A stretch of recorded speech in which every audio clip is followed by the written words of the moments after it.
যাররা যাররা শস্যের দানা পরিমাণ কেউ ভালো আমল করলে এটাও ওজন হবে, যাররা যাররা পরিমাণ খারাপ আমল করলে এটাও ওজন দিবে একজন। তিনি কে? এবার একটা পরীক্ষা নিব সবাইকে আমি।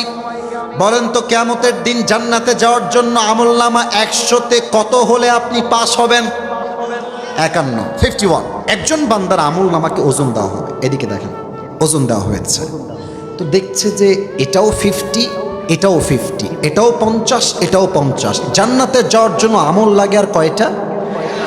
আরে यार बात तो करो मुझसे, কথা বলেন সবাই, কয়টা? একটা। তো সে বলবে নো টেনশন, আরে একটা আমল, আমার বাপ তো এখানেই আছে। হাসবেন না, এটা হাসির কথা না, এটা বড় ডেঞ্জারাস কথা। আব্বা আব্বা একটা আমল হলে আমি জান্নাতি হয়ে যাব, আব্বা একটা আমল দেন তো, আমি একটা আমল উঠে গেলে I will enter in the paradise, just give me on this, একটা আমল দেন। আব্বা বলবে তুমি কে? একদম হাসবেন না, এটা মোটেও হাসির কথা না। আব্বা বলবে এই তুই কে? তুই কই থেকে আসছিস এইখানে? যা, বের হয়ে যা, দুনিয়ায় তো আমার কোনো সন্তানই ছিল না, বের হয়ে যা।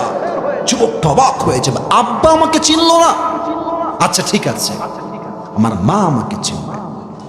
মা চিনবে, মায়ের কাছে আসবে। আম্মা, ও আম্মা, একটা আমল দরকার, একটা আমল হলেই আমি জান্নাতি হয়ে যাব, একটা আমল দাও। মা বলবে তুমি কে? মান্নাংতা, তুমি কে? কই থেকে আসছো?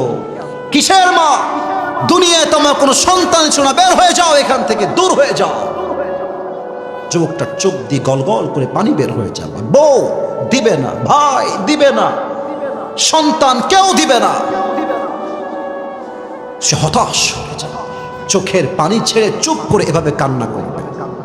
হঠাৎ করে একজন যুবক আসবে, এসে বলছে যে ভাই তোমার কি হয়েছে, এত টেনশন কেন, কি হয়েছে? বলছে আরে ভাই আপনি জানতো, আপনার দ্বারা কাজ হবে না, আপনি যান। বলছে আরে ভাই বলেন না কি হয়েছে। আমি